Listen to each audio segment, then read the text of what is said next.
हम मान लेते हैं कि जो fx है वह किसके बराबर है,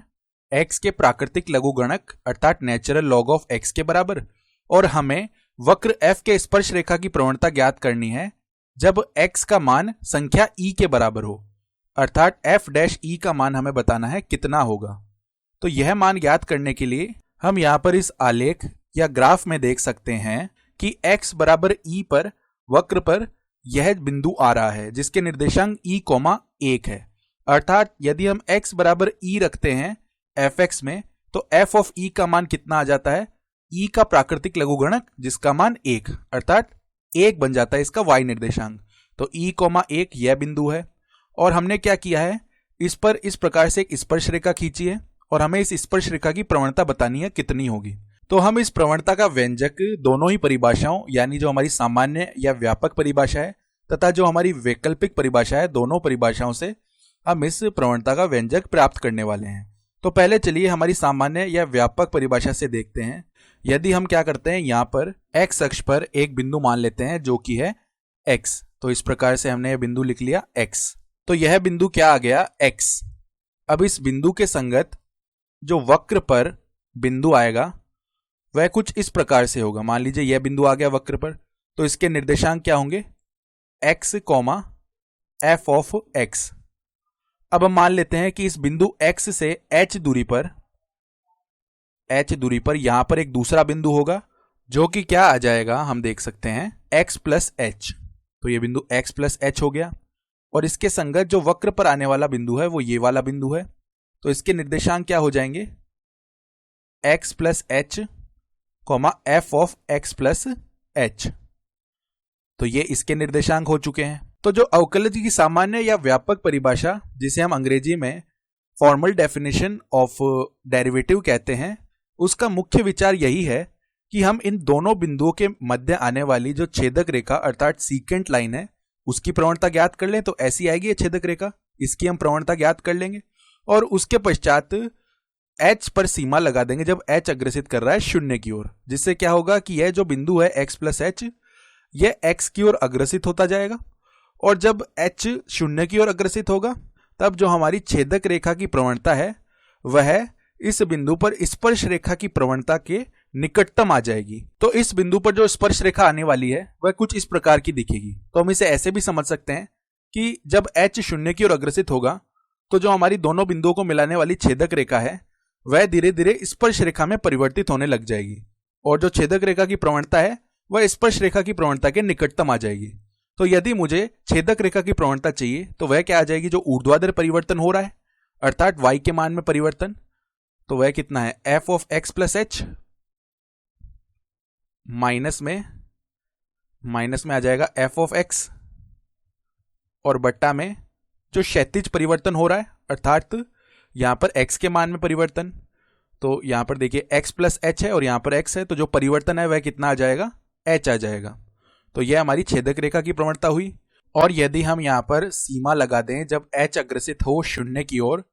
तब यह हमारी स्पर्श रेखा की प्रवणता बन जाएगी। तो जब h शून्य की ओर अग्रसित हो रहा है तब यह स्पर्श रेखा की प्रवणता है। तो हम क्या कर सकते हैं, यदि fx का मान x का प्राकृतिक लघुगणक अर्थात नेचुरल लॉग ऑफ x है, उस स्थिति में यह मान कितना बन जाएगा, लिमिट h अग्रसित हो रहा है शून्य की ओर और यहां पर f of x plus h क्या बन जाएगा, x प्लस h का प्राकृतिक लघुगणक माइनस में fx का मान है x का प्राकृतिक लघुगणक और बट्टा में क्या है, h है। तो यह किसका मान बन चुका है, जो x पर स्पर्श रेखा की प्रवणता है वह आ गई है, या इसे हम x पर अवकलज का मान अर्थात f प्राइम x भी कह सकते हैं। तो यह f प्राइम x का मान आ चुका है। हम देख पा रहे हैं कि f प्राइम x x में ही एक फलन है, तो यदि हमें x का मान पता है तो वह हम यहां पर रखकर जो संगत f प्राइम x का मान है वो निकाल सकते हैं। अब यदि x बराबर e पर अवकलज का मान या स्पर्श रेखा की प्रवणता ज्ञात करनी है तो x की जगह यहां पर बस e प्रतिस्थापित कर देना है। तो हमें यहां पर क्या मिल जाएगा, देखिए f प्राइम और एक बार के लिए यहां पर खाली स्थान छोड़ रहे हैं, इसका मान किसके बराबर आ जाएगा, लिमिट h अग्रसित हो रहा है शून्य की ओर और यहां पर प्राकृतिक लघुगणक x का स्थान यहां पे खाली छोड़ रहे हैं प्लस में h माइनस प्राकृतिक लघुगणक, यहाँ भी खालिस्तान छोड़ देते हैं और बट्टा में h। तो अब देखिए जहां जहां खालिस्तान है उसकी जगह हम e लिख लेते हैं। तो यहां भी e आ जाएगा, यहां भी e आ जाएगा और यहां भी e आ जाएगा। तो हम कह सकते हैं कि अगर इस लिमिट का मान यानी सीमा का मान हम ज्ञात कर लें तो हमें f प्राइम x का मान मिल जाएगा। तो इस प्रकार हमने क्या कर लिया, जो सामान्य या व्यापक परिभाषा है उसका उपयोग करके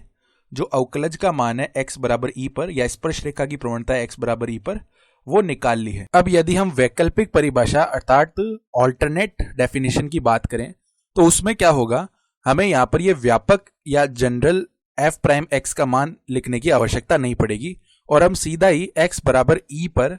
जो स्पर्श रेखा की प्रवणता या अवकलज का मान है वह ज्ञात कर सकते हैं। तो इसके लिए हमने मान लिया यहाँ पर एक बिंदु मान लेते हैं x और इसके संगत जो वक्र पर बिंदु आ रहा होगा उसके निर्देशांक क्या हो जाएंगे, x, f ऑफ x।